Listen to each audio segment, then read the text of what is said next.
Un, dos, vale, cuatro. Ay, qué dura está la calle. Vamos a meterla en la sopa para ver si la ablandamos. Ay, qué dura, puro hueso. Vamos a hacer con ella un caldo bien espeso. Ay, qué dura está la calle. Vamos a meterla en la sopa para ver si la ablandamos. Ay, qué dura, puro hueso. Vamos a hacer con ella un caldo bien espeso. Métale baldosas grises y pedazos de cordones. Échele un poco de sal al hormigón. Alquitrán bien picadito, adoquines saltaditos y en las bocas de tormenta pimentón. ¡Qué recetón! ¡Ay, qué dura está la calle! Vamos a meterla en la sopa para ver si la ablandamos. ¡Ay, qué dura! Puro hueso. Vamos a hacer con ella un caldo bien espeso. Que la risa con permiso y la flor del paraíso a ese guiso le dará un toque dulzón. Recoja ánimos del piso, juegue con melancolía y su sopa será de televisión. ¡Qué recetón! ¡Ay, invito yo, no me vaya a despreciar! Tómelo con calma porque otra cosa no hay. Tome servilleta, tome plato hondo, tápese la ñata, tome carrerita y zambullete. Muy bien, ay, qué dura está la calle, si estará dura. Buenos días a todas y todos los que nos están escuchando. Buenos días, Fede, buenos días, Paola, ¿cómo estás? Hay que meterla en la olla para ver si la ablandamos, Majito. ¿Cómo anda Sí, toda la olla gente? es el pueblo movilizado. Ahí va. ¿Cómo andan todos y todas? Bienvenidas a una nueva edición de A la izquierda late el corazón por la Fénix, la radio popular. 1330 AM. AM. ¿Cómo Muy están bien. todas y todos? Bueno, acá estamos con mucha noticia, con mucha movilización, con paros, con gente movilizada, con gente que realmente está haciendo valer sus derechos y quieren ser escuchados. Así que bueno, vamos, como tenemos todos los miércoles, la columna de la diputada Ana Olivera, si te parece. Sí, Ana Olivera que se fue para Chile, porque este domingo se vota el tema de la nueva constitución en Chile, entonces fue allá a estar presente en ese proceso electoral, pero ahora, mágicamente, la tenemos acá en el aire de la Fénix. Muy bien, vamos al audio de Ana. Muy buenos días, nuevamente con esta pequeña columna semanal. Quisiera comenzar esta columna con un saludo muy especial, dado que el lunes de esta semana falleció un ser humano extraordinario y una querida camarada al mismo tiempo. Blanca Cuevas, 103 años, tuve el inmenso honor de entregarle su carné y ser partícipe del homenaje que le realizó su comité Néstor Olaue a comienzos de este año. Blanca Cuevas, una militante de todas las horas, una militante que, aunque para muchos no quiera decir nada esto, trabajó en la década del 40 en el diario Justicia. Ella y su hermana Gladys, una militante de la clandestinidad, una militante no solamente de su agrupación de partidos, sino de su comité de base de siempre y absolutamente querida por quien la conociera. Así que vaya desde aquí nuestro saludo, nuestro homenaje, nuestro reconocimiento, sabiendo que la tendremos presente siempre. En segundo lugar, decirles que capaz que alguno piensa que terminó el capítulo de la rendición de cuentas. Y esto no es así. La rendición de cuentas pasa a su segunda etapa. Culminó la rendición de cuentas en diputados y en este momento va a comenzar, en pocos días, el debate de la rendición de cuentas tal cual como salió en diputados, con las transformaciones que sufrió y quizás luego tenga nuevas incorporaciones, comienza el debate en el Senado de la República. Esto ameritó a que hubiera una reunión entre nuestra bancada del Frente Amplio de Diputados, quienes participamos de la Comisión de Presupuesto integrada con Hacienda, con los miembros de la Comisión Frente Amplistas del Senado, para analizar aquellos temas en los cuales nosotros no dejaremos de insistir. Abordamos nuestros ejes, los ejes que fuimos tratando en diputados, un eje con el que trabajamos fue las promesas incumplidas. En 2 años y medio, muchas. Las metas incumplidas. ¿Qué se comprometieron a cumplir? ¿Cuáles eran las metas que tenían para el 2021? Y no solamente no fueron cumplidas, no existieron en la rendición de cuentas. Ministra y ministros que vinieron y directores de diferentes áreas, para muchos de ellos el 2021 no existió. Solo hablaban de los anuncios de lo que iban a hacer. Y había metas inclusive que habían desaparecido. También hablamos de la ley de urgente consideración. ¿Por qué nuevamente la ley de urgente consideración? Porque hay muchas cosas que parecían que eran urgentes, porque eran el programa de gobierno y por eso tenían que estar en la ley de urgente consideración y rápidamente, o no fueron todavía, imagínense, julio del 2020, estamos en agosto, finales de agosto del 2022, y no han empezado a funcionar. El Instituto de la Granja era fundamental, capaz que en el 2023. La creación del Instituto del Cine, en el marco de los institutos que se crearon en el Ministerio de Educación y Cultura, ahora transformado en una agencia, con toda una improvisación enorme, ¿verdad? Es decir, una agencia que iba a estar del audiovisual, se eliminaba la palabra cine, pasaba al Ministerio de Industria, todo en poquitos días de debate que entendía que sí, que no debía estar en el Ministerio de Industria, entonces vuelve a la competencia del Ministerio de Educación y Cultura, es decir, con una propuesta distinta de articulado, que a su vez después, cuando lo discutimos en el plenario distinto, me quedo sin aire, porque es así el nivel de improvisación que tuvo en esos 45 días que estuvo en el diputado, todo el tema de la creación de la Agencia del Audiovisual y el Cine, con recursos, desde nuestro punto de vista, inciertos. Por eso nosotros entendíamos que este era un tema que tenía que ser discutido en la Comisión de Cultura. También hablamos de la famosa agencia de evaluación de las políticas públicas, porque si hay algo que le falta a este gobierno en el marco de la improvisación para una serie de políticas, porque para otras está muy claro, es decir, qué es lo que tienen que hacer, a quién tienen que exonerar y quién es que se está llevando el fruto del crecimiento, ¿verdad? Que no somos trabajadores, ni jubilados, ni pensionistas, ¿no? Ahora, para el conjunto de la política pública, mucha improvisación. Para el conjunto de la política pública, cero evaluación. Para el conjunto de la política pública, es decir, la palabra plan, inexistente. Pregunta clásica que le hacemos al Ministerio de Desarrollo Social. Se plantean recursos extraordinarios para el 2024 en alimentación. Ahora, la pregunta es que están pensando que va a haber una crisis alimentaria en el 24? Es decir, contraponen y le responden a quienes han hecho la evaluación de lo que es la cantidad de gente que está hoy comiendo en las ollas populares. Es decir, ellos lo que saben la cantidad de platos que se están preparando. Ahora resulta que vamos a abrir más comedores en el 2024. La respuesta es porque ustedes cerraron comedores. Efectivamente, es decir, el Ministerio de Desarrollo Social hoy tendría que tener, es decir, como rector de la política social, un plan integral elaborado con salud, con educación, con trabajo, con INAU, es decir, un plan de lucha contra la pobreza, un plan que definiera cómo se abordan la disminución de la pobreza que creció en estos años.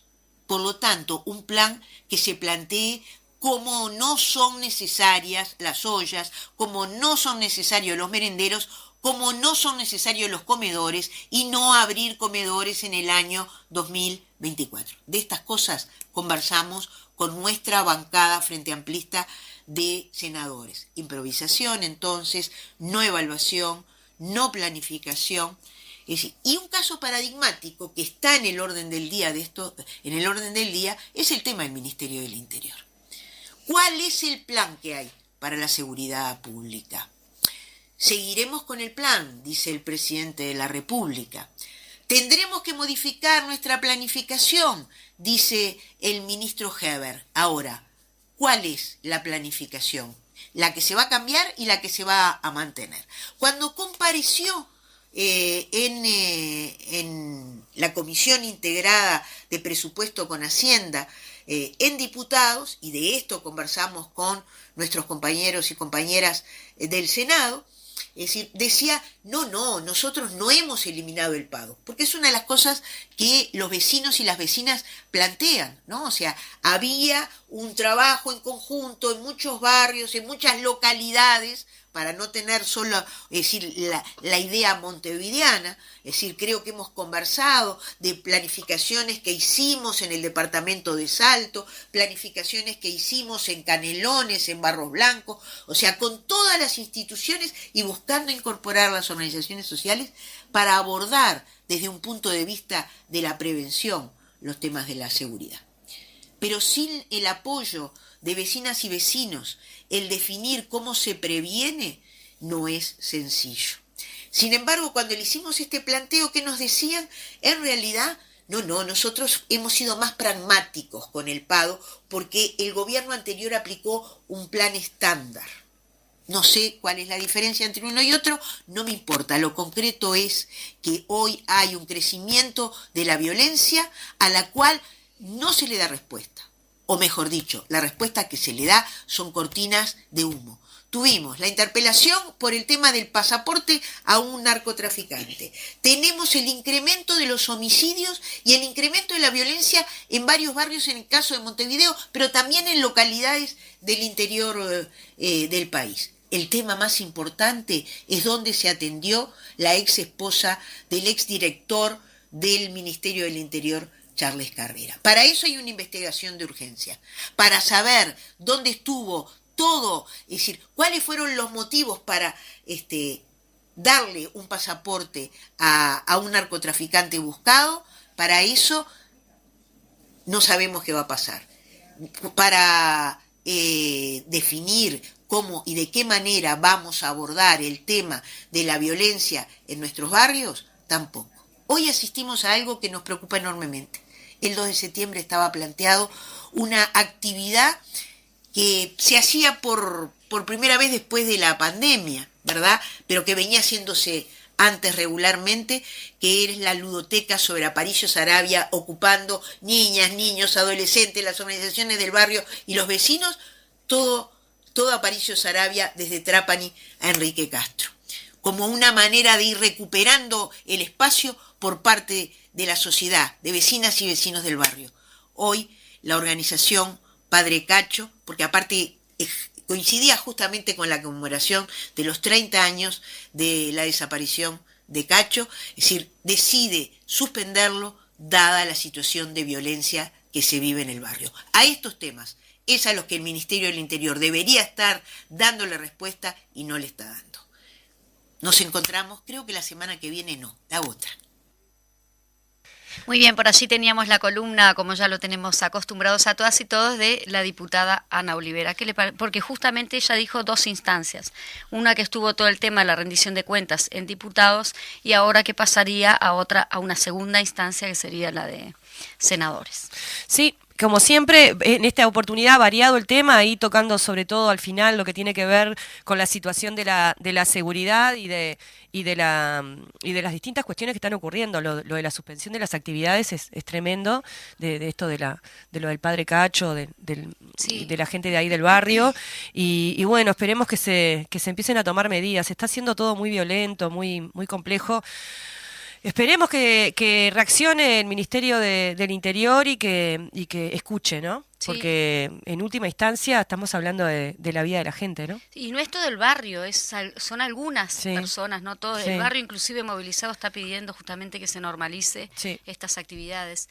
Bueno, vamos, ¿te parece, Majito, ir a la plaza? A ver qué hay ahí en la Sí, plaza. está medio nublado, pero vamos igual. No importa, nos vamos a bajo mojar. lluvia igual. Vamos a la plaza, Fede. La lucha en movimiento. Vamos a la plaza. Bueno, hoy miércoles a las 19:30 horas estará el senador por la 1001 del Frente Amplio, Óscar Andrade, en el ciclo de charla Miércoles de Política del Comité Néstor Olahue, que queda en Parma y Arrieta, en la zona del Mercado Modelo. Comité Néstor Olahue que mencionaba recién la diputada Ana Olivera en relación a la compañera Blanquita que falleció hace unos días. Así Sí. que saludo para la gente del comité. 19:30, este miércoles, Andrade allí andará. Muy bien, sí, ayer también falleció el destructor de la URSS, Mikhail Gorbachev. A mí me toca Gorbachev. Sí. A mí me toca esto. Se movilizan las y los trabajadores del Hospital Piñeiro del Campo, denuncian que las condiciones laborales son precarias. La presidenta del sindicato del Piñeiro del Campo, Ana Díaz, informó que reclaman cargos genuinos, que los cargos financiados con el Fondo COVID, que hace 2 años realizan tareas, quedan como efectivos. Son 8 trabajadores necesarios que fueron dados de baja. Manifiestan también que 2 pabellones son para personas con enfermedades psiquiátricas que no han sido contemplados en las partidas presupuestales ni en esta rendición de cuentas. No ha habido avances en las negociaciones. Esto de los cargos COVID tiene que ver, está esparcido por toda la salud. Sí. Un montón de cargos que fueron financiados con el Fondo COVID, que ya se explicó aquí en distintas columnas que se terminó el Fondo COVID. Entonces todos esos cargos caen, debilitando y perjudicando la atención de la salud. Exactamente, porque las necesidades igual continúan. Sí. Acá tengo el martes 30 de agosto, es decir, el día de ayer, se conmemoró el Día Internacional de las Víctimas de Desapariciones Forzadas en acuerdo con lo establecido por las Naciones Unidas. En Uruguay, madres y familiares de uruguayos detenidos desaparecidos realizó un encuentro en la Sala Camacuá, en la que hubo un espacio de reflexión realizado por la propia Organización de Derechos Humanos junto con el colectivo ¿Dónde están nuestras gurisas?, conformado por familias que buscan a sus hijas y hermanas desaparecidas sin acceso a la justicia. Bien, muy bien por allí. Tenemos acá Constitución Chile, vamos a Chile, como un salto civilizatorio, calificó el presidente de la Federación de Sindicatos de Trabajadores de la CCU, Rodrigo Ayarzún, la convocatoria para aprobar o no la propuesta de la nueva Constitución chilena, informó el Popular Web. El dirigente señaló que para el pueblo chileno la aprobación de la nueva Constitución significa un tremendo salto civilizatorio y agregó que lo que está plasmado en el texto habla de la preocupación respecto del planeta, la naturaleza, el medio ambiente, de la soberanía alimentaria, del trabajo del campo y el cuidado de las semillas de los más desposeídos. Bien, con respecto a la feroz campaña de la derecha chilena contra el nuevo proyecto, Oyarzún explicó que ello ocurre porque el articulado de la nueva Constitución cambia el orden impuesto por la oligarquía chilena. La votación se realizará este domingo. La diputada Ana Olivera, como comentábamos hace un ratito, viajó en el día de ayer hacia el país andino para acompañar esta votación histórica. La mesa permanente de la Asamblea Técnico Docente Nacional del Consejo de Formación en Educación emitió un comunicado en el día de ayer, 30 de agosto, reivindicando el ámbito de la ATD. En el comunicado señalan la importancia de seguir consolidando las estructuras académicas creadas y la participación de los distintos órdenes. Reivindican la legalidad y la legitimidad de la ATD como órgano democrático con representantes electos democráticamente a través de mecanismos regulados por la Corte Electoral. Sí, solicitan tiempo para el trabajo colectivo en la discusión y realización de aportes consensuados a la transformación educativa que integren la propuesta ya diseñadas con la actual. Rechazan el proceso de reconocimiento del título universitario propuesto por el MEC y reivindican la creación de la Universidad de la Educación Pública Autónoma cogobernada para la auténtica formación profesional de los educadores. Sí, finalizan mencionando que las asambleas técnico-docentes han sido la voz académico-pedagógica de las y los docentes desde el año 1985 y desde 1991 para la formación de docentes, representando a cada rincón del país en tiempos de cambio y discordia, bregamos por un debate constructivo, solidario y respetuoso de todas las voces. Al respecto, tenemos la actualización de la situación de las distintas movilizaciones que vienen realizando los docentes. Miércoles 31 de agosto, conflicto en formación en educación, datos actualizados a las 10:30 de la mañana, fresquito, fresquito. Hay 3 centros ocupados, el IPA, el INN y el INET, y paros y asambleas. En Durazno, asamblea y conformación del gremio de estudiantes del IPA Talleres Abiertos. En el IFES, paro de estudiantes por tiempo indeterminado. Docentes, talleres de la costa... paro activo, y el SERP Sur, disculpen porque hay muchas siglas y nosotros no terminamos de aprendernos todas las siglas. No manejamos ese... Si mencionamos algo mal, nos dicen. SERP Sur, paro por tiempo indeterminado, estudiante de CIFDE, Talleres Abiertos, IF de Canelones, marcha 17:30. Es decir, hay 3 centros ocupados y 1, 2, 3, 4, 5, 6 centros más en donde se van a realizar paros activos, asambleas y movilizaciones. Exactamente, si te parece, Paola, con respecto a eso tenemos a nuestro, digamos, corresponsal, por así decirlo, que es el dirigente del gremio estudiantil, Liber Romero, que tenemos un pequeño audio que queríamos compartir con ustedes. Hola, buenas noches. Les hago un breve informe de lo que sucedió hoy por si les sirve para alguna nota del día de mañana. Tuvimos una bipartita con el Consejo de Formación y Educación, fue una larga reunión, pero en donde no hubo ninguna propuesta por parte de las autoridades de la enseñanza.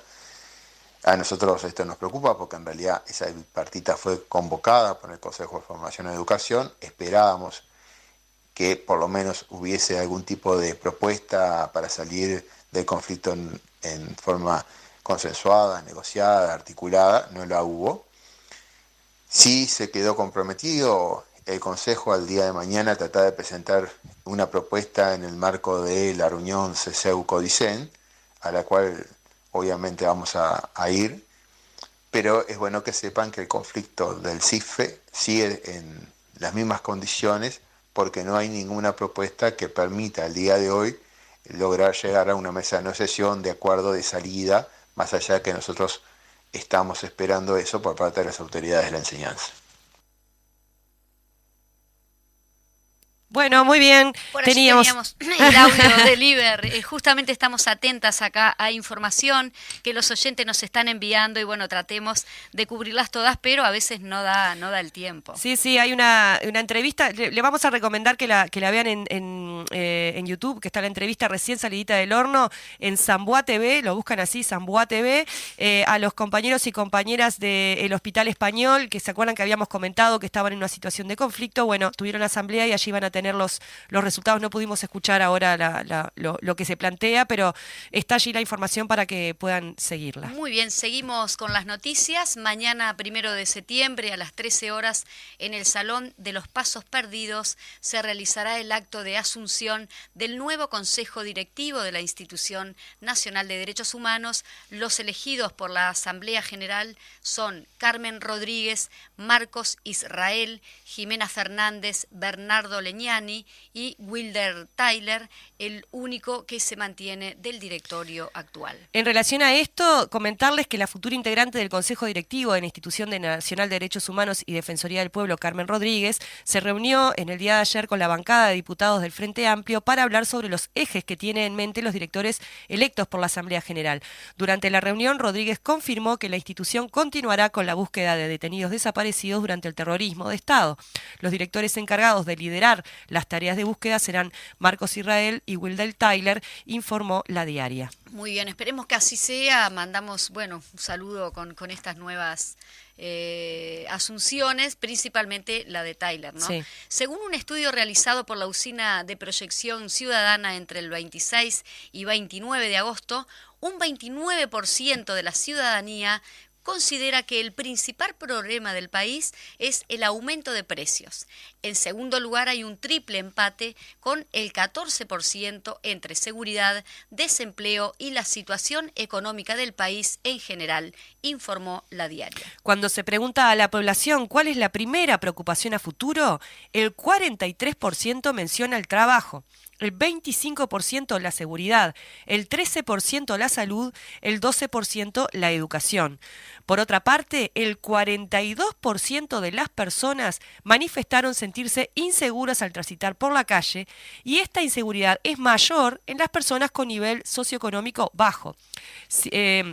Más del 50% manifiesta sentirse muy seguro o inseguro. A su vez, las mujeres también manifiestan sentirse más inseguras al transitar por la calle que los hombres, un 51% frente al 33%. Bueno, quiero decir una cosa, ¿no? ¿Cómo cambiaron las preocupaciones de los uruguayos y las uruguayas, ¿no? Sí. Que tú, cuando preguntás al futuro, el 3% de la gente mencione que le preocupa no tener trabajo en el futuro, el nivel de inseguridad que hay en la gente es tremendo, ¿no? Sí, bueno, vamos a, desde acá mandar un gran abrazo, solidaridad para todos los trabajadores rurales, porque tuvieron justamente una pérdida. Un rayo mató a un trabajador de 30 años e hirió a otro de 25 años en la madrugada del día del sábado 27 en un establecimiento rural próximo a Cerro Chato 33. El hecho fue valorado como una muerte evitable por el Sindicato de Peones Rurales y acusó de negligencia al establecimiento rural por no evacuar durante la noche anterior y no proporcionarles un lugar de pernote. Sí, también denunciaron que los empleados no estaban registrados en el BPS, informó M24. Bueno. Al respecto, justo ayer estuve haciéndole una entrevista a la diputada Verónica Mato, porque estuvo en Tacuarembó por el tema del 25 de agosto, por una nota que va a salir en el Semanario Popular, y ella me comentaba que Tacuarembó es una zona rural, la mayoría fue hasta Caraguatá, que hemos mencionado bastante allí, Sí. Y ella mencionaba, la gente allí, la mayoría son trabajadores rurales, y decía, y cuando nosotros hablamos de que los agroexportadores están concentrando millones y millones, y que eso nunca derrama, que lo decimos como una cosa macro, allá se ve en vivo y en directo. Estos trabajadores que fallecieron ni siquiera estaban regularizados, trabajando en un establecimiento rural que seguramente produce millones de dólares, mueren con una muerte evitable. Sí. Es un nivel de indignación y de injusticia tremenda, así que redoblo lo que decía Majito en relación a la solidaridad con los trabajadores y trabajadoras rurales. Inclusive por allí el dirigente del sindicato de los trabajadores rurales, Marcelo Amaya, decía que el sector empresarial no respetó protocolo justamente para protección de los trabajadores, y ahí explicaba que el protocolo es justamente vientos, olas de frío o calor, lluvias, Claro. todo lo que están expuestos todos los trabajadores. Así que gravísimo. Tremendo. Bueno, lamentable tener que siempre Sí. informar noticias tan Terribles. desagradables. Quiero aprovechar que tenemos un par de minutitos Sí, para... anduvimos Sí, bien. divino. Nosotros nos vamos para adelante. Ustedes nos dirán, queridos y queridas escuchas, cómo la ven. Dos cositas. Primero, comentarles que nos llegó recién, que nos hizo acuerdo el compañero Fierrito de la coordinadora P, que este domingo van a estar en la Feria de Peñarol de 10:30 a 13 horas recibiendo alimentos para las ollas populares y también repartiendo material informativo allá con el Pinocho ese que se armaron los compañeros de la P Divino, que imagínense a quién Mandamos representa. saludos desde acá. ¿A quién representa el Pinocho de la P? Sí. ¿Ustedes qué creen? ¿Quién será? ¿Quién será? Dale, Majito. Bueno, sí, yo tengo otro. Crisol se reunió, justamente hablando sobre el Sí. tema de la Institución Nacional de Derechos Humanos, se reunió con el presidente de la Institución Nacional de Derechos Humanos y le pidió conocer la orientación de la nueva directiva. Está bien, Y tenemos que hacer seguimiento ahí. Majito, una más, aprovecho No, también. bueno. ¿Querés No se, seguir? dice que me- no se puede decir malas palabras. en No esta se radio. puede, no se digan malas palabras. Pará, Fede, que ya vamos, que nos quedan unos segunditos. Quiero mandar un abrazo grande al compañero Víctor del Comité Araujo, que tuvo un pequeño quebranto de salud, que está mejor, mandarle mucha energía, buena onda y un Muy vamos bien. arriba. Yo le mando un beso a mi hijo que cumplió años el 29 de agosto. Ese es tímido y no quiere que envíen saludos, pero como no creo que esté escuchando la radio, que lo quiero mucho. Un besito. Feliz cumpleaños. Bueno. 30 años de mamá soy. Felicitaciones, Majito. Porque uno cumple también cuando Y cumple sí, los hijos. claro, el único hijo. Y repasás otra vez cuando nacieron, Cuando y nacieron, aquellas épocas, sí. aquel Y momento. ellos se ponen como locos, ¿no? Sí, detestan. Imagino que cuanto más grande, peor. Pero Bueno, muy bien. Ahora sí, vamos a la pausa y volvemos con el entrevistado central del día de hoy, que lo vamos a estar mencionando cuando estemos No, pero vamos a al aire. decirlo, Daniel Dalmao, porque si Bien, no bien. queda, la gente no sabe lo que viene. El diputado Daniel Dalmao, que viene a hablar sobre el tema de rendición de cuenta, educación y demás. Arriba. Muy bien. No me vaya a despreciar, tómelo con calma porque otra cosa no hay.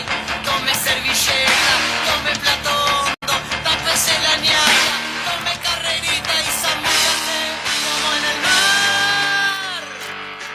Ay, qué dura está la calle, vamos a meterla en la sopa para ver si la ablandamos. Ay, qué dura. Muy bien, nos habíamos olvidado de enviar un abrazo, un fuerte abrazo a los que más trabajan, el taller de propaganda, y ya los vamos a mencionar a todos: Juan Landaco, Artín, el Chino, y que debe estar Jonatito ahí en la Sí. vuelta también. Así que les mandamos un abrazo desde acá. Que nos esperan con un Porque guiso me ahora. dijeron que, sí, claro, dijeron que no nos daban Si no, no guiso, nos sino- convidan con guiso, si no le mandábamos salud y llevamos el pan, quédense tranquilos, compañeros. Y el hambre, viste que el hambre da El para hambre es todo. tremendo. Muy Bueno, bien. dale. Vamos a presentarlo porque creo que ya lo tenemos, sí, según Fede, lo tenemos al diputado Daniel Dalmao. Te damos la bienvenida aquí a la radio, con la necesidad de que estuvieras, pero no pudiste estar porque obviamente estás lejos.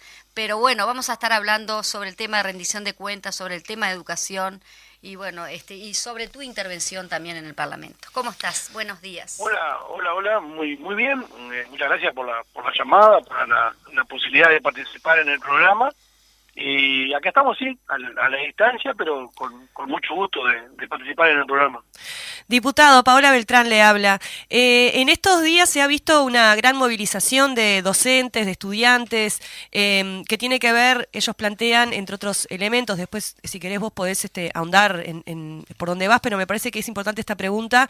Una de las cosas que trasladan es que en esta rendición de cuentas en relación a la educación se puso presupuesto para lo que se llama lo que llaman ellos la transformación educativa, y sin embargo hay una otra cantidad de situaciones que requieren presupuestación por parte del gobierno y en esta rendición de cuenta no aparecen. Capaz que ir como por ese lado y ver qué tenemos para decir al respecto.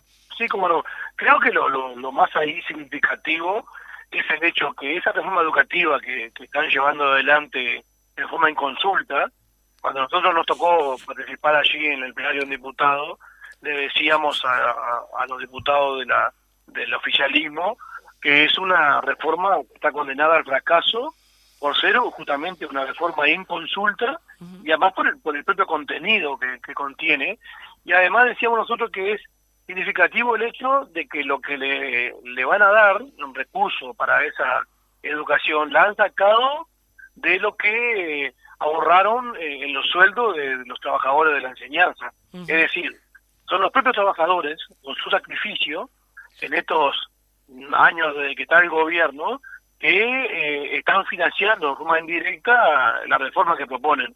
Porque hay que mirar los números, aunque ellos, obviamente, de forma muy interesada, siempre muestran los números como les conviene, pero comparando año a año, ellos, si miramos lo que se gastó en la enseñanza pública, en lo que tiene que ver con la ANEP, ¿no? O sea, primaria, secundaria, adulto y formación docente, si comparamos los 2 años que ellos están, que se conocen ya, el 20 y el 21, por las rendiciones de cuenta, si comparamos con el último año de gobierno del Frente Amplio, que fue el 2019, el gobierno gastó 150 millones de dólares menos que en el 2019.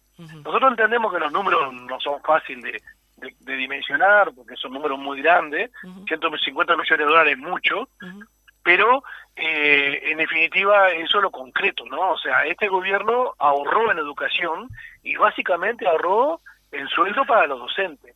Con eso es que está financiando esta reforma que quieren llegar adelante. Pero además es cierto, como dicen los muchachos, como dicen los estudiantes, como dicen los docentes, las maestras y los profesores, aparte de lo que significa en pérdida salarial, también obviamente el ajuste que ha hecho en educación te hace sentir en otras cuestiones como que tienen que ver con la falta de grupos.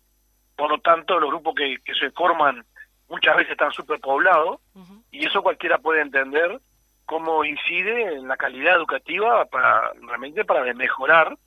No es lo mismo dar la clase con 25 alumnos que con 35, 40, y eso es lo que se da cuando abordan en grupos, pero además han cortado otro tipo de hora, lo que se llama la hora de coordinación, que los docentes conquistaron porque no fue un regalo, fue durante mucho tiempo reclamaron y lucharon por la hora de coordinación, se la fue obteniendo y este gobierno las cortó a la mitad y en algunos casos las eliminó del todo, ha eliminado horas de apoyo en lo que tiene que ver con los muchachos, tanto para las clases como para los exámenes. Han recortado en algunos cargos muy importantes, como lo llama el profesor orientador pedagógico, que hacía un acompañamiento.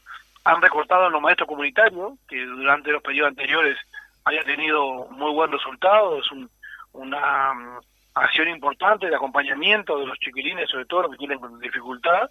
Ahí el maestro comunitario hacía ese acompañamiento. Lo siguen manteniendo, pero recortaron en cantidad de cargos y además le pagan menos a los maestros, porque antes, obviamente, un maestro trabaja todo el año y cobraba en vacaciones, en enero y febrero.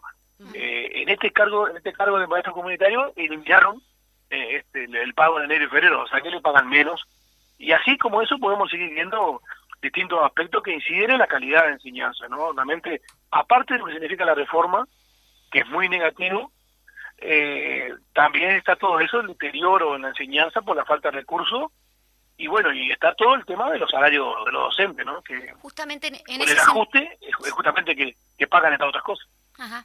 Perdón, Daniel. Sí. No, que justamente en ese sentido la gente esperará como una respuesta por parte del gobierno y también analizando esta segunda fase de la rendición de cuentas que ya pasó de diputados para Senado. La única respuesta que han tenido, según el equipo económico, es que la UDELAR ya tiene yendo como más a la UDELAR, ¿no? Que ya tiene un presupuesto que ya tiene un presupuesto grande, que ya es muy pero que grande. a su vez se le va a dar el aumento a los docentes, cuando no Claro. tuvieron una instancia de negociación colectiva y ni siquiera saben qué aumento se les va a dar y si realmente se les va a dar ese aumento. Entonces, como... Es real, sí. Nosotros cuando fue el equipo económico a la Comisión de Hacienda y Presupuesto, allí donde se estudia la rendición de cuentas, previa a la votación, le consultamos justamente esto al equipo económico, cómo podía hacer ese maltrato a la universidad de que tener cero aumento en esta rendición de cuentas, y ellos dijeron muy tranquilamente que era así porque la universidad, según ellos, ya tiene un presupuesto muy grande. Y además hablaron de que le iba a corresponder el mismo aumento que a los demás docentes de la ANEP, y allí hay varias cosas a considerar. Una es que nos enteramos allí que le iban a extender el mismo aumento que a los demás docentes.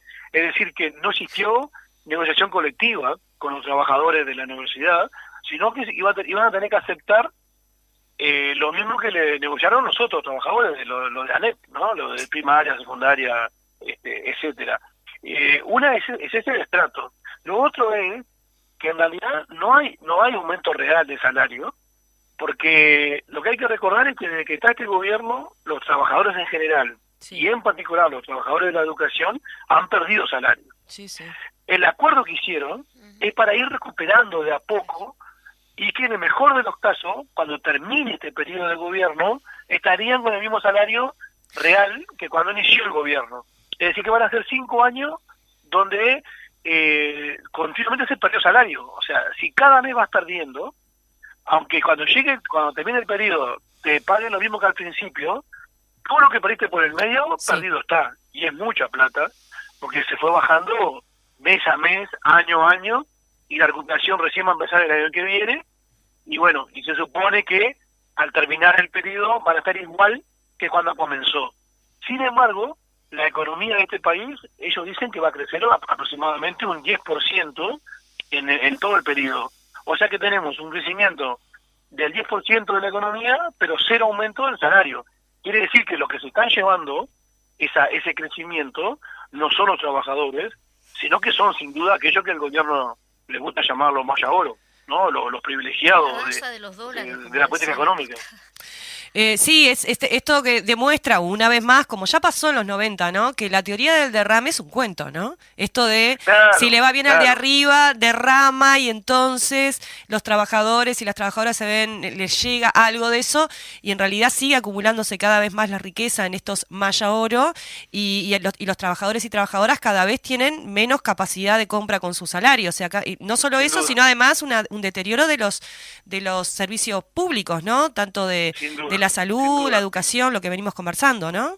Sin duda, si hay una expresión o la teoría del capital, es realmente esa gran mentira que ellos lo anuncian como la teoría del derrame, ¿no? O sea, Sí. como que tienen que crecer lo que este Derrama gobierno para otro llama lado. Maya Oro. Sí, Antes, bueno, decían los que la economía más desarrollada, sí. ese crecimiento y que después se iba a derramar en el conjunto de la sociedad. Eso no sucedió nunca, Nunca. ni aquí en nuestro país, ni en ninguna parte del mundo. Sí. Los mayores que estén escuchando este programa recordarán cuando el primer gobierno post-dictadura, el señor Sanguinetti, que fue el presidente en ese periodo, dijo una expresión muy infeliz, que él decía, hay que ajustarse el cinturón y dejar crecer la torta para que después esa torta la podamos repartir entre todos o que se derrame en el conjunto de la población. Claro, es una En teoría. realidad, Sí. nos ajustamos cinturón en aquella época, la torta creció, pero se la comieron los mismos privilegiados de siempre, ¿no? Lo que hoy llaman Maya Oro.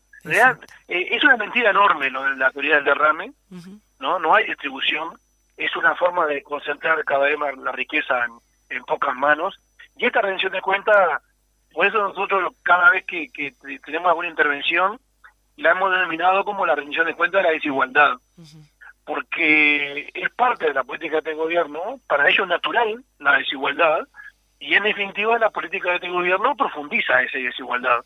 Porque hoy tenemos más pobres que cuando el gobierno del Frente Amplio. Ellos manejan los números, como decíamos hoy, ¿no? De forma muy interesada, y te dicen, en el 21 bajó la pobreza respecto al 20. Pero no dicen que si comparamos con el año 19, que fue el último año de gobierno del Frente Amplio, hoy tenemos mucho más pobres, lamentablemente. Hay 60, 70 mil más pobres que el último año de gobierno del Frente Amplio, que no fue de los mejores años del Frente Amplio, que veníamos con dificultad ahí en esos últimos años. Sin embargo, hoy tenemos más pobres en ese momento, es decir, tenemos una sociedad más desigual. Hoy los trabajadores tienen menos salario que lo que tenían en el año 19, por lo tanto, más desigual. Las jubilaciones hoy compran menos cosas que lo que compraban en el año 19. Es decir, mire por dónde nos mire, este periodo de gobierno lo que va haciendo es profundizando la desigualdad, ¿no? Con todo lo que implica eso para la gente, para la calidad de vida de la gente del otro país. Sí, tú justamente como para ir más al detalle de la negociación colectiva en cuanto a lo de ANEP y que también la UDELAR entra dentro de este presupuesto o dentro de este aumento de salario y que en ese sentido las tareas o digamos la responsabilidad que tiene UDELAR es totalmente diferente de repente a otros Claro. centros educativos, como por ejemplo lo del tema de el presupuesto para la investigación o los fondos de solidaridad. Y por allí tú Es cierto. decías que según especialistas se necesitaría 40 millones de pesos para el tema de las investigaciones y el fondo y también para otras fondo de solidaridad que es para el interior específicamente, es decir que acá también debilita lo que es el interior del país y que solo se le está dando 4 millones de dólares. Es real, es real.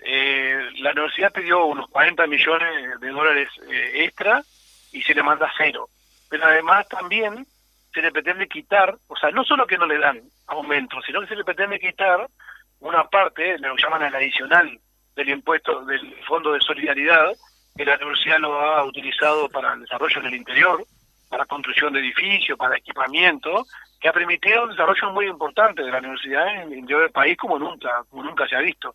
Sin embargo, le pretenden sacar, en diputados no lograron hacerlo, porque no se pusieron de acuerdo entre ellos, y Cabildo votó con nosotros, con el Frente Amplio, y no se derogó allí. Pero van a insistir en el Senado. Realmente es tremendo que deroguen un impuesto que va directo a la universidad sin darle una contrapartida. Porque si lo quieren derogar al impuesto, que podría ser bienvenido para lo que les toca pagar, tendrían que decir, bueno, pero entonces ese dinero, que son unos 15 millones de dólares anuales, lo sustituimos con el que sale de otro lado, ¿no? De rentas generales, lo que sea. Pero no, simplemente lo eliminan. Y con el tema de investigación, así también es muy fuerte, porque todos sabemos el papel que juega en Uruguay la Universidad de la República, históricamente.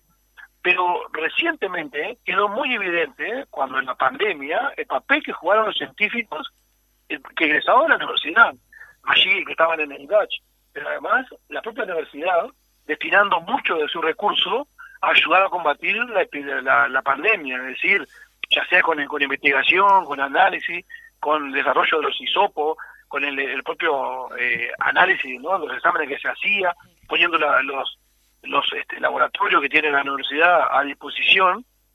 Todos pensamos que con el reconocimiento que se hizo a los científicos y al GACH, bueno, que el gobierno iba a ser conteste y iba a responder en atender al desarrollo de la ciencia en el Uruguay. El que presidía el GACH habló de que se pensaban alrededor de como un piso, unos 40 millones de dólares, y sin embargo le dieron 4. O sea, la décima parte de lo que ellos pensaban que era lo que era el piso. Realmente ahí muestran una forma muy desconsiderada de tratar a la universidad y de un reconocimiento cuando se tiene que ver de verdad que no está, ¿no? Entonces, realmente es muy grave el tratamiento que tienen hacia la ciencia, hacia la universidad pública. Parecería como que tienen una aversión a la universidad pública, porque realmente la castigan año tras año, porque no es el primer año, ya el año anterior también había pasado lo mismo. Realmente llama mucho la atención cómo trata este gobierno a la Universidad de la República. Dalmau, y a la enseñanza en general. Dalmau, Sí. vos decís que llama la atención. Te hago una pregunta. En realidad,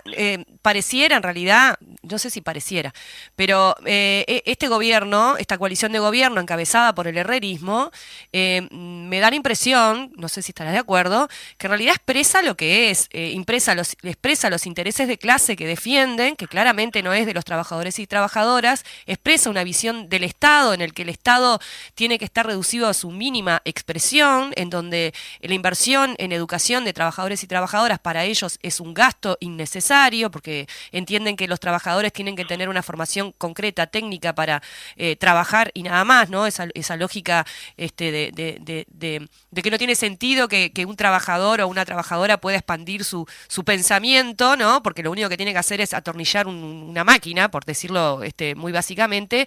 Y por otro lado expresan también una cantidad de situaciones que tienen que ver con valores ideológicos, por ejemplo, esta cuestión de tenemos que desocupar porque tenemos que defender los derechos de los que quieren estudiar y de los que quieren trabajar y de los que quieren circular por la calle, planteando de alguna manera y desacreditando de alguna manera la lucha colectiva. O sea, ¿realmente llama la atención esta lógica, esta forma de gobernar del herrerismo y de la coalición multicolor? No, sin duda que estamos de acuerdo con el planteo que estás haciendo. Nosotros estamos convencidos que es así. El tema es que una cosa es lo que ellos dicen de forma explícita. Ellos no van a reconocer esto. Nosotros estamos convencidos que Claro. es así. Que en su concepción, para ellos está bien que haya desigualdad, para ellos está bien que haya los privilegiados y que la inmensa mayoría, bueno, esté para hacer mano de obra útil, ¿no?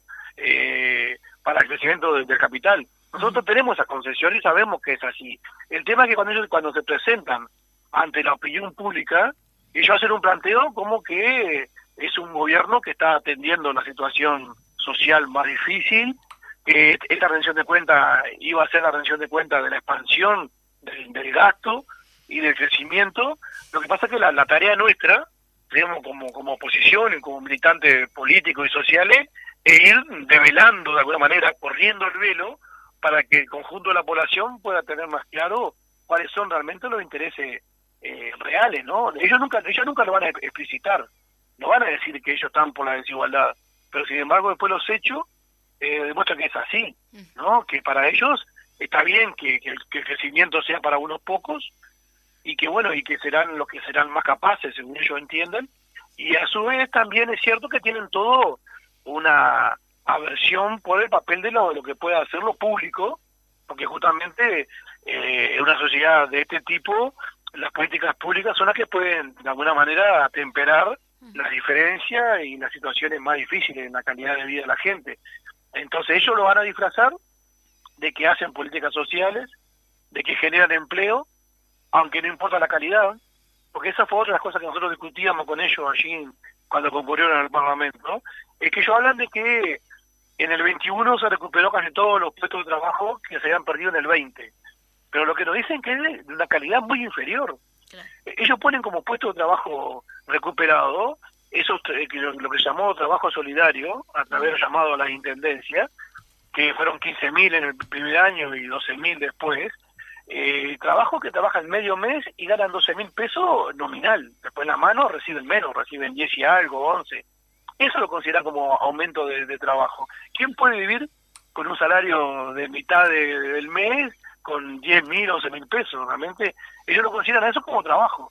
Es decir, no le importa la calidad. Y cuando vemos que los trabajadores han tenido menos salario, también la calidad del trabajo allí disminuyó. Pero para ellos eso está bien, están contentos con esa recuperación que ellos creen que se va a dar en estos años, que en definitiva es aumento para los ricos, y en el mejor de los casos, si logran cumplir con el aumento que van a dar estos años, el salario sin crecimiento, sin crecer. Sí, ¿no? sí, Realmente nosotros entendemos que eso es así, y que es parte de la concesión del herrerismo sobre todo, y que logra arrastrar a todo lo demás, porque en definitiva es lamentable el papel que juegan los partidos aliados, ¿no?, al herrerismo, ya sea los otros sectores del Partido Nacional, como el Partido Colorado, que se supone que vienen del vallismo, que están inspirados en el vallismo, pero que en definitiva están siendo arrastrados a una política económica para unos pocos, ¿no?, una política económica para los ricos, como decía la Murga muy bien, y lleva a todo, ¿no?, la coalición, más allá que entre ellos discuten mucho, se ponen de acuerdo porque es la forma de mantenerse en el poder, sin duda, ¿no? Y a su vez dan el combate público, ideológico, para tratar de mantenerse en el gobierno.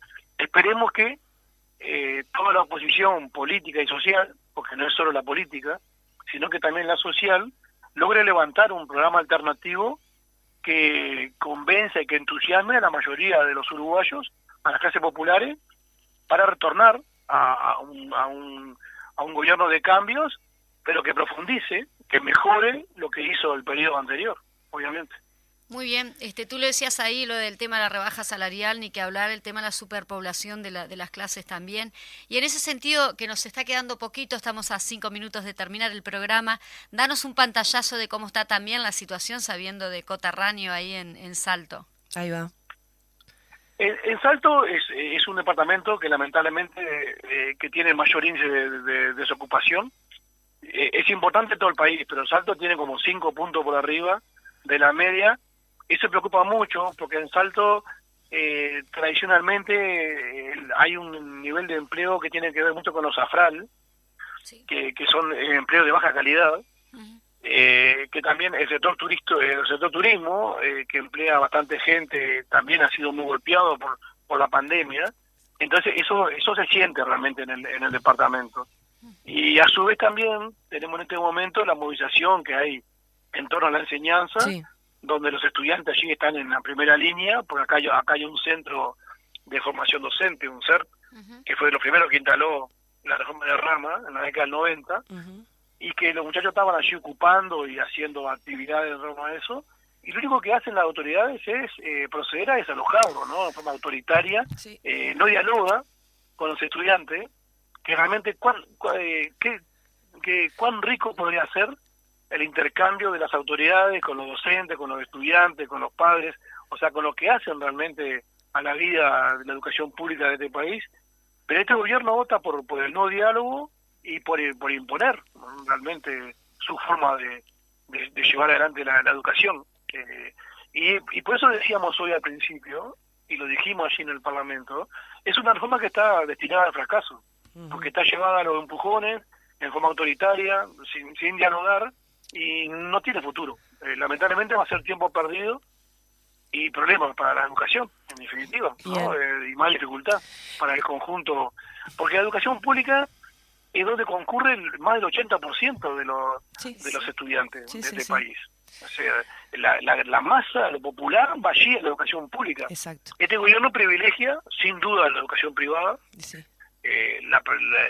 introduce la lógica de lo privado en la educación pública, y con el tema de formación docente se ve clarito, ¿no? Por eso Sí. los estudiantes de formación docente, el IPA en Montevideo, los institutos magisteriales y los distintos centros regionales Sí, de todo el país. Sí. han sido ocupados y están los muchachos allí dando una lección realmente de participación y de responsabilidad. Pero el Dalmao, gobierno no lo entiende así. Dalmao, para terminar, ya que nos quedan 2 minutitos, ¿cómo sigue entonces ahora el proceso de la rendición de cuenta? ¿Qué viene ahora y cómo es el proceso? Cortito, que en un minutito.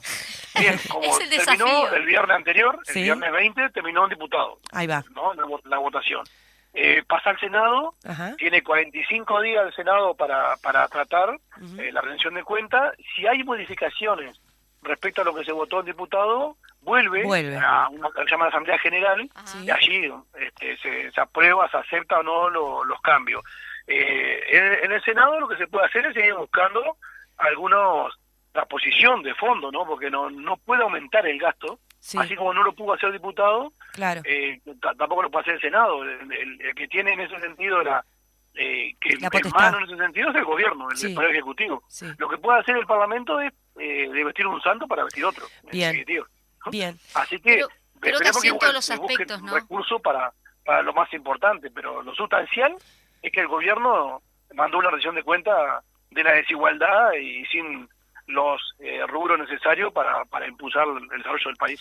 Muy bien, diputado Dalmao, le agradecemos muchísimo el tiempo que nos brindó, muy interesante todo lo que nos trasladó y bueno, estamos en contacto para próximas instancias. Bueno, muy bien, con mucho gusto y a la orden para cuando ustedes lo dispongan así. Muchísimas gracias. Claro. Allí teníamos al diputado Daniel Dalmao desde Salto. Nada, nos estamos despidiendo. Rumbo al guisito que nos está esperando en el taller de propaganda. Allí vamos, compañeros. Hoy comemos. Hoy comemos rico. Muchas gracias a todas y todos los que nos están escuchando. Nos volvemos a ver escuchar el miércoles que viene. Salud. Grises y pedazos de cordones, échele un poco de sal al hormigón. Todos los miércoles a las 12 del mediodía nos encontramos en A la Izquierda Late el Corazón. Un programa periodístico, parlamentario y de actualidad. Escuchanos en vivo por Radio Fénix 1330 AM o por radiofénix.uy. Miércoles de 12 a 1. A la Izquierda Late el Corazón.